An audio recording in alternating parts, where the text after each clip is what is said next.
All right. Well, thanks for watching the Smart Sewer Program public meeting for Outfall 54 on YouTube.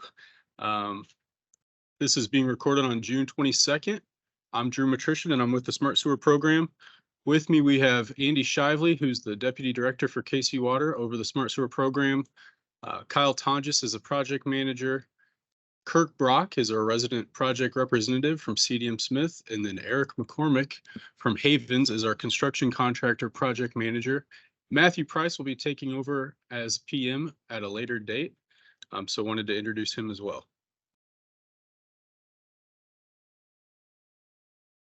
This meeting was being planned as an in-person meeting with an online option, and you are clearly watching the online option. If you have any questions, there will be contact information at the end, and you can fast forward to that and see who to contact. So by the end of this meeting, you will hopefully have a better understanding of the city's sewer system, learn about some of the challenges KC Water is trying to solve, understand how the Outfall 54 project affects your neighborhood, and then be able to provide our team feedback for the construction phase of the project. So with that, I'll hand it over to Andy Shively to talk about the Smart Sewer Program. Hello, this is Andy Shively with KC Water, and I'm going to talk to you about the water utility, wastewater utility, and stormwater utility, which all comprise your water bill and high level. And then we're going to drive down into the wastewater portion, which is the largest portion of your water bill. And that's what this project addresses, is the wastewater portion of your bill. So Kansas City sewer system covers 318 square miles. We have 58 square miles of the combined sewer system, which you see there in blue, and 260 square miles of a separate sewer system, which you see in green. What does that mean? A combined sewer system simply means that one pipe carries both wastewater when it's dry, and then when it rains, it carries stormwater as well. So a combined sewer system carries both wastewater and stormwater. So a separate sewer system, there's just a pipe for each utility. One pipe for stormwater, one pipe for wastewater, and the wastewater goes to one of our 6 wastewater treatment plants, and the stormwater to our local streams and rivers.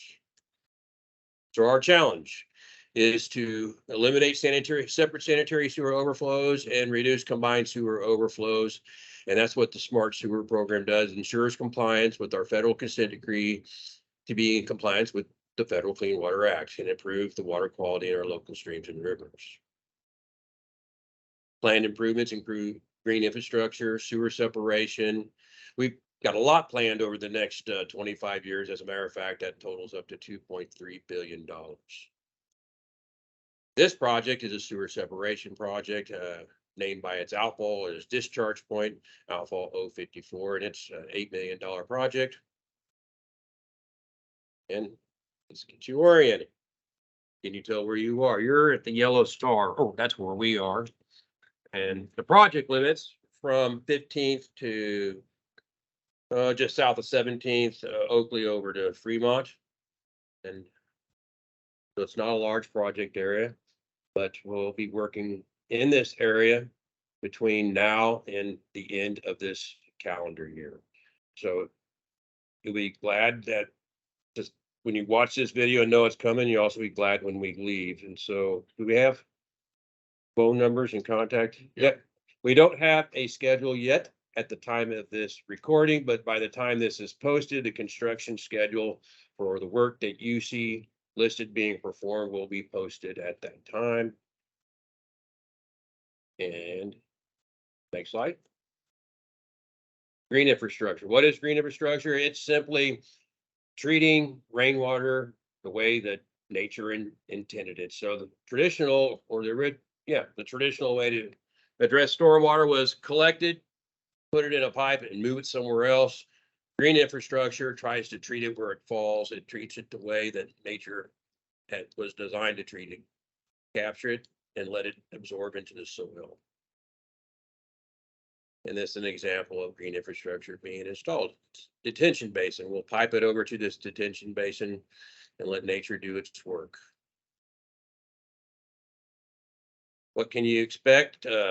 Disruptions, dust, noise. just pretty much won't be happy that we're doing the work. But we will try to maintain access to your homes at all times. But you will experience the traffic interruptions and temporary water and sewer service disruptions as well. And with that, this will be the most important information of this entire presentation are those two names at the bottom of the screen that you see, Kirk Brock. Contractually, we call them resident project representatives, but they're inspectors. So you're going to want to use Kirk's name and phone number, and then the contractor's name and contact information, Eric McCormick. So memorize those, write those down, keep those handy, because when you have a question, if you reach me at the water department, I'm going to call either Kirk or Eric to answer your question. So you can cut out the middleman, that would be me, and go straight to the source, which is Kirk and Eric, to get your questions answered. With that, we thank you for watching, and you can stay informed if you want by clicking this QR code, and you'll be launched to the appropriate webpage. Thank you.